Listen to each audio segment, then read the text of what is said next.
मौत काके बोले, मौतेर हकीकत की আল্লাহ তাবারক ওয়া তাআলা তো হায়াত আর মওতকে তৈরি করলেন। মওত কাকে বলে?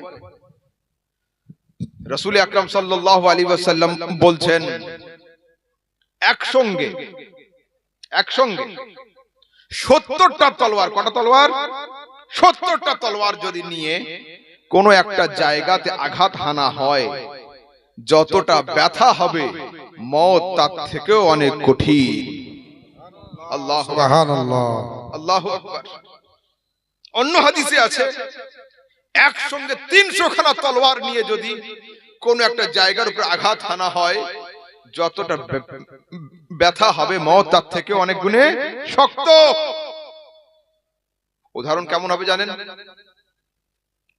কুল গাছ বোঝেন? এতে কি বলে, বোর গাছ না কুল গাছ? আচ্ছা, কুল বোর সবই বলে। কুল গাছের ডালে কাটা থাকে না? একটা কুল গাছের ডাল কেটে রাস্তার উপরে ফেলে দেন, আর ওইটার উপরে একটা ভিজা গামছা যদি শুকানোর জন্য দেওয়া হয়, ভিজা গামছা, আর 10 মিনিট পরে যদি গামছাটা টানা হয়, কি হাল হবে? ছিঁড়ে যাবে, ফেটে চৌচির হয়ে যাবে, সুতো আর সুতোর জায়গায় থাকবে না। একবার রাতের অন্ধকারে চিন্তা করে দেখবেন, কুল গাছের কাঁটার উপরে গামছা রাখা হয়েছিল মাত্র 10 মিনিট। 10 মিনিট পরে যদি গামছা টানার পরে গামছার এই হাল হয়, আপনার দেহের মধ্যে আত্মা রাখা ছিল কারো 40 বছর, কারো 60 বছর, কারো 90, কারো 100। তো চিন্তা করে দেখুন, মালাকুল মওত যখন দেহ থেকে আত্মাকে টেনে বের করবে, আপনার দেহের কি হাল হবে, আপনার আত্মার কি হাল হবে? সুবহানাল্লাহ, সুবহানাল্লাহ, আল্লাহু আকবার। এর আরেকটা উদাহরণ কিন্তু আমার কাছে আছে, সেই উদাহরণটা শুনলে ইনশাআল্লাহ মনে আনন্দ আসবে। কি উদাহরণ? মায়েরা বাড়িতে রুটি করার জন্য আটা বের করে না, আটা খামির করে। তো আটা খামির করতে করতে মাঝে মধ্যে আটার মধ্যে দাড়ির চুল, মাথার চুল বা পাটের ফেসে দেখতে পাওয়া যায়। মায়েরা কি করে? দুটো নখ এমনি করে দিয়ে টুক করে টেনে বের করে নেয়, তাই তো? তো আটা থেকে যখন চুল বের করা হয়, আটায় কোনো আঘাত হয় না, চুলে কোনো কষ্ট হয় না। তবে যো পৃথিবীর মানুষ শোনো, কাঁটা গাছের উপরে গামছার উদাহরণ হলো কাফেরের মওত, মুমিনের নয়। এটা কাঁটা গাছের উপরে গামছা হলো কাফেরের মওত। মুমিনের মওত হবে কেমন? তা বলছে, যেমন আটা থেকে চুল বের হয়ে গেলে আটা টের পায় না, চুলও টের পায় না, তো মুমিনের দেহ থেকে যখন মালাকুল মওত আত্মা বের করে নেবে, মুমিনের দেহ টের পাবে না, মুমিনের আত্মাও টের পাবে। সুবহানাল্লাহ, নারায়ে তাকবীর, নারায়ে রিসালাত। উলামা আহলে সুন্নাত জনাব আল্লামা মাওলানা মুফতি আহমদ রজা সামদানি সাহেব কিবলা, নারায়ে তাকবীর, নারায়ে রিসালাত। কিন্তু শর্ত হচ্ছে ঈমানদার হতে হবে, শর্ত হচ্ছে ঈমানদার হতে হবে। আসুন একটু আগে, মওত কাকে বলে? রাসূলকে জিজ্ঞাসা করছে, হুজুর মওত কি? রাসূল উত্তর দিচ্ছেন, তুহফাতুল মুমিনে আল মওত। মওত হলো মুমিনের জন্য একটা গিফট বা উপহার।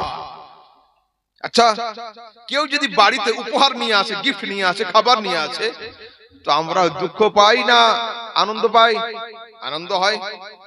গিফট যদি কেউ পায়, কষ্ট হয় না আনন্দ হয়? আনন্দ হয়।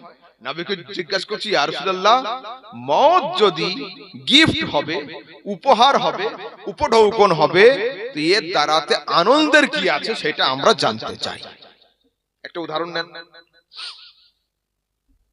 মাঝখানে একটা ছোট্ট নদী, ঠিক আছে? নদীর ওই পারে একজন দাঁড়িয়ে আছে, নদীর এই পারে একজন দাঁড়িয়ে। দূর থেকে কথা হলো, আসসালামু আলাইকুম। বলছে, ওয়ালাইকুম আসসালাম। ভাই কবে এসেছো বাড়ি? বলছে, আমি সুরাটে থাকতাম, এই তো 1 মাস হলো বাড়ি এসেছি। আর তুমি? বলছে, আমার তো 3 মাস আসা হয়ে গেল, কেরালায় ছিলাম, কাজ এখন মন্দা আছে, চলে এসেছি বাড়ি। তো ভাই 6 মাস পরে সাক্ষাৎ হলো, মাঝখানে তো দেখতে পাচ্ছি পানি, তুমি আছো ওই পারে, আমি এই পারে, শুধু দূর থেকে সালাম হবে নাকি হাতে হাতে একটু মুসাফাও হবে, বুকে বুকে একটু মিলবো? বলছে ভাই হওয়ার তো সবই ইচ্ছা, মাঝখানে তো পানি। বলছে তুমি একটু আগের দিকে হাঁটো, আমিও একটু হাঁটছি, সামনে গিয়ে একটা ব্রিজ পাওয়া যাবে, তুমিও 10 ধাপ আগিয়ে আসবে, আমিও 10 ধাপ আগিয়ে যাব, সালামও হবে, কথাও হবে, সিনা সিনাতে মিলেও নেব। আমার রাসূল বলছেন ইন্নামাল মাউতু জাসরুন, মত হলো একটা সেতুর নাম, মত হলো একটা ব্রিজের নাম। এই মত নামের সেতু পার করার পরে উম্মতির সঙ্গে নবীর সাক্ষাৎ হয়ে থাকে। সুবহানাল্লাহ, সুবহানাল্লাহ। মত নামের সেতু পার করার পরে উম্মতির সঙ্গে নবীর সাক্ষাৎ হয়ে থাকে। আসুন বুখারী শরীফ কিতাবুল জানায়েজ একটা হাদিস আছে। রাসূল আকরাম সাল্লাল্লাহু আলাইহি ওয়াসাল্লাম বলছেন, যখন তোমাদের মাইয়াতকে কবরে শোয়ানো হবে, আতাহু মালাকান, দুইজন ফেরেশতা কবরে উপস্থিত হবে, ওয়ায়ুকঈদানিহি, এই দুইজন ফেরেশতা খুব আলতো ভাবে আস্তে করে মুহাব্বতের সঙ্গে লাশটাকে উঠিয়ে বসাবে। তারপরে জিজ্ঞাসা করবে, মা কুনতা তাকুলু বিহাক্কি হাযার রাজুল, এই নূরানি শাকলওয়ালা ইনসান সম্পর্কে দুনিয়াতে তোমার কি ধারণা ছিল বলো। নবীকে দেখে জিজ্ঞাসা হবে, এই নূরের মতো দেখতে লোকটা সম্পর্কে তোমার কি ধারণা ছিল বলো। হাদিসে আছে ইযা কানা রাজুলু মুমিনান, লোকটা যদি মুমিন হয়, মুসলমান হয়, ঈমানদার হয়, লোকটা কি উত্তর দিবে, হাযা নবিয়ুনা মুহাম্মাদুন সাল্লাল্লাহু আলাইহি ওয়াসাল্লাম, আরে ইনি তো আমাদের নবী মুহাম্মদ সাল্লাল্লাহু আলাইহি ওয়াসাল্লাম। সুবহানাল্লাহ। ওয়া ইযা কানা রাজুলু কাফিরান, লোকটা যদি কাফের হয়, মুমিন না হয়, ঈমান না থাকে, কি উত্তর দিবে, হা হা লা আদরি, sorry I don't know, sorry I haven't knowledge about this personality, এনার সম্পর্কে আমার কোনো ধারণাই নেই, আমার কোনো ধারণাই নেই।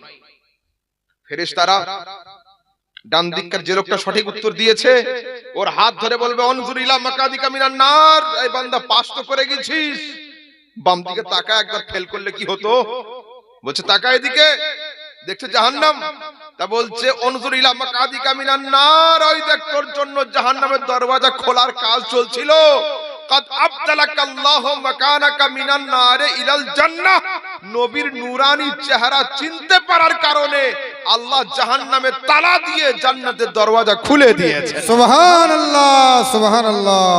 বলুন, কবরে প্রশ্ন একই হলো, দুজনের রাস্তা দুদিকে হলো, একজন চিনতে পারলো তো জান্নাত খুললো, চিনতে পারলো না তো জাহান্নাম খুলে গেল।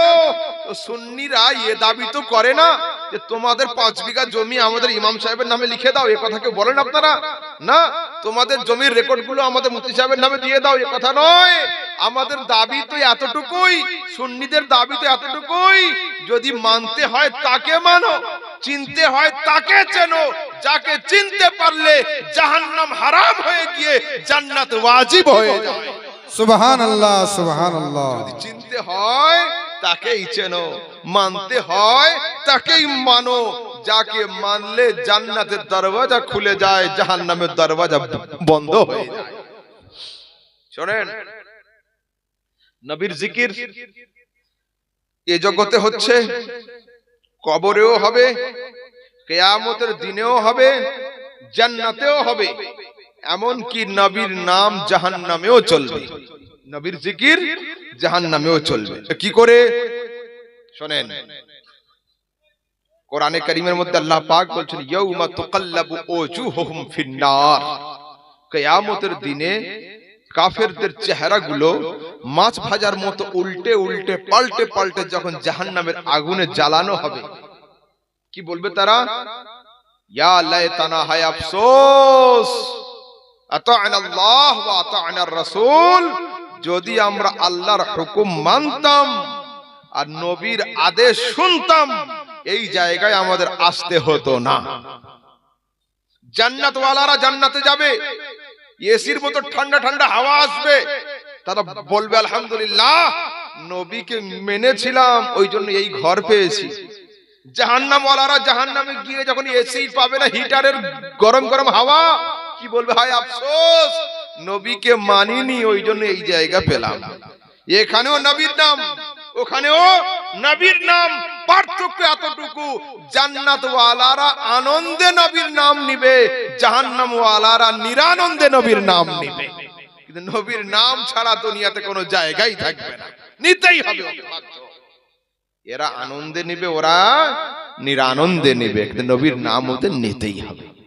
সেই জন্য তো আহলে সুন্নাতের আলেমরাই দাবি করে যে পরীক্ষার রেজাল্ট আউট হওয়ার আগে যত পারো প্রিপারেশন নাও, কেউ মানা করবে না।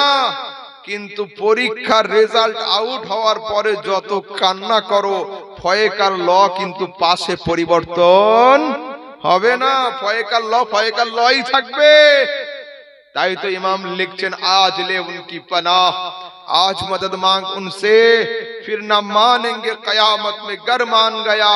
मानते হয় আজ মানো, স্বীকার করতে হয় আজ স্বীকার করো। কিয়ামতের দিনে ফেরেশতাদের হাতে ডান্ডা দেখে মানি করলে কিন্তু মামলা ঠান্ডা হবে না। যা করতে হবে আজ করতে হবে, তাই না? তারপরে শুনেন, সামনে আসছে না রমজান, সামনে আসছে রমজান। রমজানে কেউ 8, কেউ 8, কেউ 8, কেউ 20 তারাবি।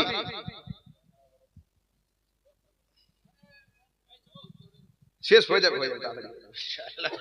চিন্তা নেই। আচ্ছা ঠিক আছে, শীত অনেক পড়ছে, হ্যাঁ ইনশাআল্লাহ কষ্ট দেব না, আস্তে আস্তে হবে ইনশাআল্লাহ। শুনেন, কেউ 8, কেউ 20।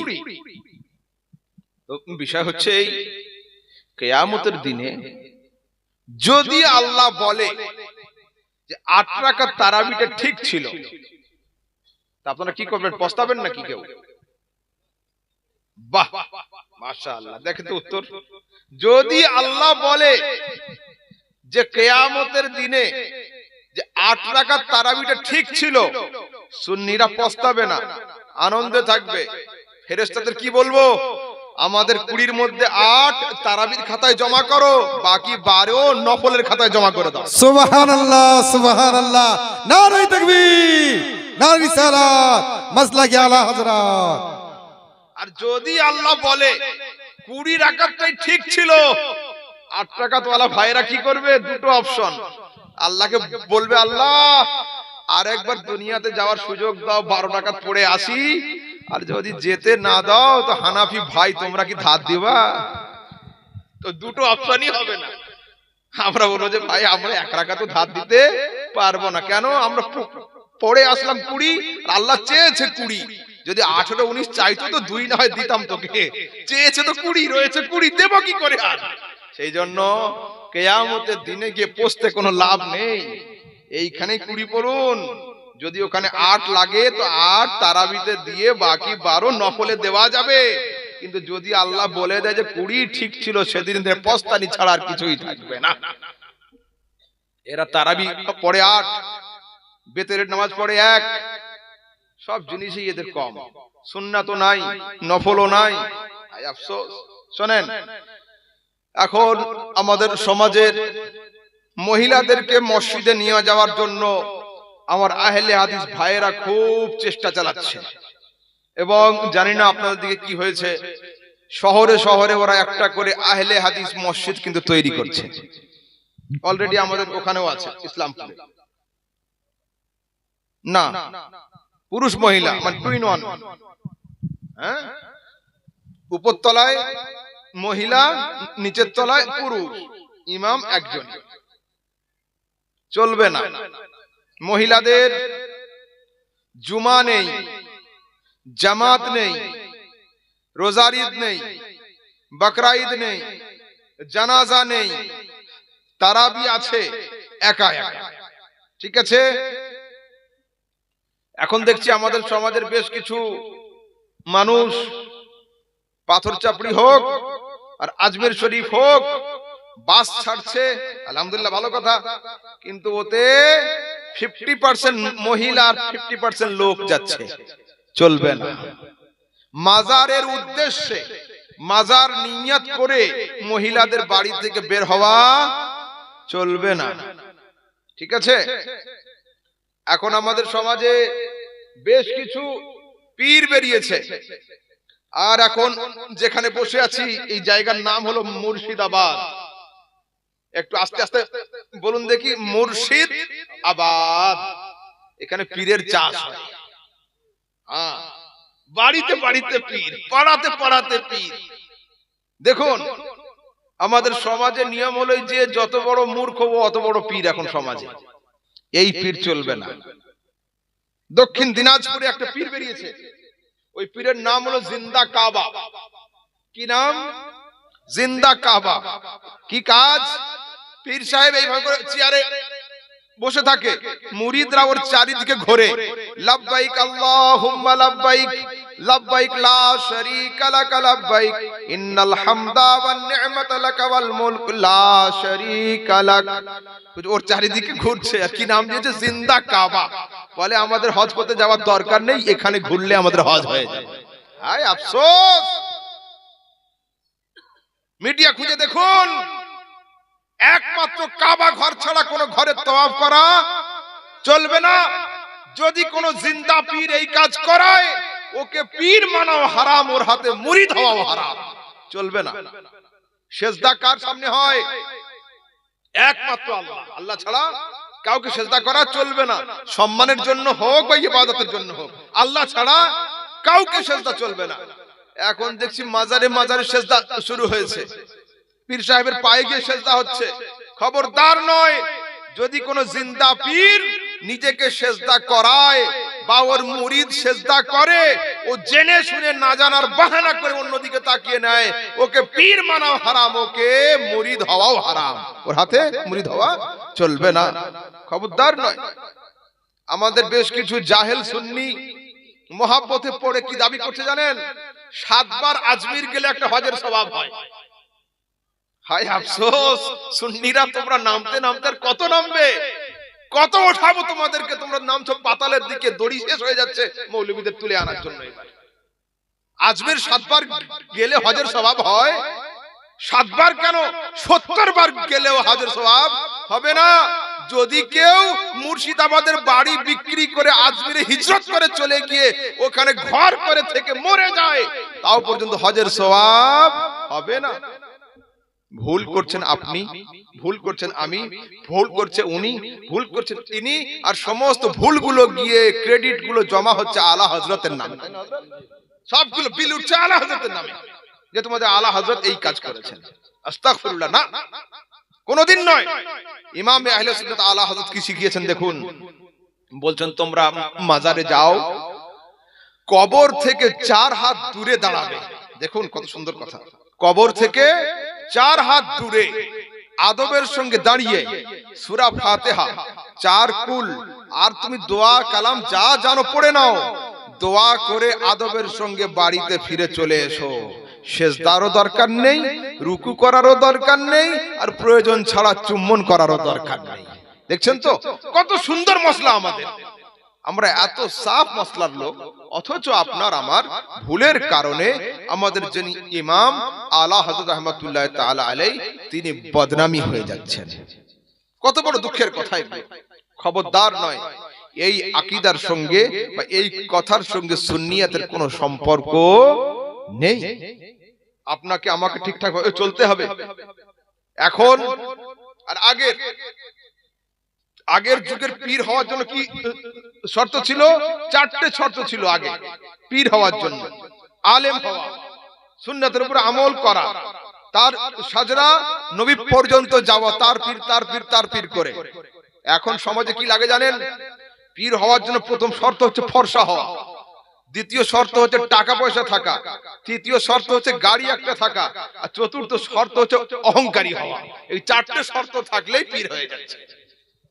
হ্যাঁ, আর আমাদের সমাজের লোক তাকেই বড় মনে করে যে ফোন ঠিকঠাক রিসিভ করে না, তাকেই বড় মনে করে যে ইচ্ছাকৃত অন্য লোকের হাতে ফোন দিয়ে দেয়, দিয়ে বলে এখন হুজুর ব্যস্ত আছে বলে দাও। এরা বলে যে হ্যাঁ সত্যি কথাই নেই, আসলেই ব্যস্ত মানুষ, বড় হলো। আর 2-3টে জলসা যদি ফেল করে দেয়, কমিটির লোকের জেদ লেগে যাবে, 1 লাখ টাকা লাগলেও ওকে নিয়ে সেই শুনবো। হায় আফসোস, এটাই আপনাদের চিন্তা ভাবনা? জি না, খবরদার নয়। যে সরল হবে, সহজ হবে, মানুষের সঙ্গে মিলেমিশে চলবে, মানুষকে সালাম দিবে, মানুষের সঙ্গে মহব্বতের সঙ্গে কথা বলবে, তাকেই সম্মান করবে। যে অহংকার, বল তোমার অহংকার তোমার পকেটে রাখো, আমাদের দরকার নেই, কোনো দরকার নেই। এখন কি হচ্ছে, পীর সাহেব মুরিদ এসে জিজ্ঞাসা করছে, হুজুর এই মশলাটা কি হবে? পীর বলছে থামো আমি একটু বাথরুম করে আসি। ঠিক আছে, বাথরুমে যাওয়ার সময় মোবাইল খুঁজছে, আমার মোবাইলটা কই? মুরিদ বলছে হুজুর বাথরুমে লাইট আছে, অসুবিধা নেই, অন্ধকার। তা বলছে না, আমারটা আমার কাছেই থাক। নিয়ে গেল, ওইখানে গিয়ে ফোন করছে, মুফতি সাহেব এটা কি হবে? এ পীরের দরকার নেই সমাজে, কোনো দরকার নেই। সব আব্দুল কাদের জিলানী থেকে বড় পীর কেউ আছে সমাজে? না। তো আমি পীর কাকে বলে দুনিয়ার কোন পীরের কাছ থেকে শিখবো না, আমি পীরেদের পীর বড় পীর আব্দুল কাদের জিলানীর কাছ থেকে শিখবো। তা আব্দুল কাদের জিলানীকে জিজ্ঞেস করতে, হুজুর পীর কাকে বলে? তা আব্দুল কাদের জিলানী বলছেন, যদি কোন লোক হাওয়াতে উড়ে উড়ে দেখায় আর পানিতে খালি পায়ে হেঁটে চলে দেখায়, আমি আব্দুল কাদের তাকে পীর বলে মানবো না, যদি নবীর সুন্নাতের উপরে তার আমল না থাকে। সুবহানাল্লাহ, সুবহানাল্লাহ। আমি ওকে হাওয়াতে ওড়ার জন্য, পানিতে হাঁটার জন্য জাদুকর মনে করতে পারি, কিন্তু পীর মনে করতে পারি না। পীর হওয়ার জন্য ওড়া দরকার নয়, পীর হওয়ার জন্য পানিতে হেঁটে দেখানোর দরকার নেই। পীর হওয়ার জন্য প্রথম শর্ত হচ্ছে আলেম হওয়া, এবং সঙ্গে সঙ্গে মুস্তাফার দ্বীনের উপরে, সুন্নাতের উপরে মজবুত ভাবে দণ্ডায়মান। সুবহানাল্লাহ, সুবহানাল্লাহ। আজকাল আমাদের সমাজে কি শুরু হয়ে গেল, খবরদার না, খবরদার, এর থেকে আমাদের সরে আসতে হবে। একবার দুরূদ শরীফ আল্লাহুম্মা সাল্লি আলা সাইয়্যিদিনা মাওলানা মুহাম্মদ ওয়া আলা আলি সাইয়্যিদিনা মাওলানা মুহাম্মদ সাল্লি আলা মুহাম্মাদিন সাল্লি আলা মুহাম্মদ হরদম জবান সে নিকালো পাক নামে মুহাম্মদ সে নিকালো মুহাম্মদ সাল্লাল্লাহু আলাইহি ওয়াসাল্লাম। দেখুন, আমি দু একটা বিষয় অল্প অল্প করে আলোচনা করি। বর্তমান যুগে বাংলাদেশের একজন বক্তা দাবি করছেন নবী সাল্লাল্লাহু আলাইহি ওয়াসাল্লাম দেওয়ালের পিছনের খবর জানেন না, ওয়ালের পিছনের খবর নবী জানেন না। এই কথা কি মনে হয় আপনাদের? জানেন? বাহ। প্রথম হাদিস নেন, বুখারী শরীফ 1378, মুসলিম শরীফ 292 নম্বর হাদিস। আন ইবনে আব্বাস مر النبي صلى الله عليه وسلم على قبرين فقال إنهما لا يعذبان وما يعذبان في كبير ثم قال بلى أما أحدهما فكان يسعى بالنميمة وأما الآخر كان لا يستتر من بوله। رسول হাঁটছেন, দুটো কবর ছিল, হঠাৎ করে রাসূল দাঁড়িয়ে গিয়েছেন। আচ্ছা, রাস্তায় চলতে চলতে আমরা সাইনবোর্ড দেখি না, জায়গার নাম লেখা থাকে বোর্ড দিয়ে। কবরস্থানে যখন যাই আমরা, কবরস্থানে কি কবরের মাথার কাছে ফেরেশতার কোনো বোর্ড টাঙিয়ে দেয় যে এই লোকটার কবরে এখন আযাব হচ্ছে, ও শান্তিতে আছে, ও কষ্টে আছে? আছে কি? থাকে না তো। তো রাসূল সাল্লাল্লাহু আলাইহি ওয়াসাল্লাম হাঁটছেন, হঠাৎ করে বলছেন এই সাহাবীরা দাঁড়াও, এই দুটো কবরে খুব আযাব হচ্ছে। কি নজর দেখুন, বুখারীর হাদিস, ওয়া মা ইউআযিবানে মিন কাবীরিন, কোন বড় পাপের কারণে কিন্তু আযাব হচ্ছে না। কি জন্য হচ্ছে ইয়া রাসূলুল্লাহ? হচ্ছে আম্মা আহাদুহুমা, এদের মধ্যে প্রথম জন ইয়াসআ বিন নামিমা, লোকের গীবত করত, লোকের গেলা গাইত। ওয়া আম্মাল আখার, দ্বিতীয় জন লা ইয়াস্তাতিরু মিন বাউলিহি, পেশাব করে ঠিকমতো পরিষ্কার হতে পারতো না, পেশাবের ছিটাগুলা ওর গায়ে লাগতো। এই দুটো কারণ হলো। আচ্ছা, এবার শোনেন রাসূল কি বলছেন। সাহাবী তোমরা একটু আগের দিকে যাও, ওই দেখো খেজুরের গাছ, খেজুরের গাছ থেকে দুটো ডাল নিয়ে এসো, খেজুরের ডাল মাঝখান থেকে ফেড়ে এই কবরের উপরে একটা দিয়ে দেব, এটার উপরে একটা দিয়ে দেব। এই খেজুর গাছের ডালগুলো যতদিন তরুতাজা থাকবে আল্লাহ পাক এদের আযাবকে কম করে দেবে। সুবহানাল্লাহ, সুবহানাল্লাহ।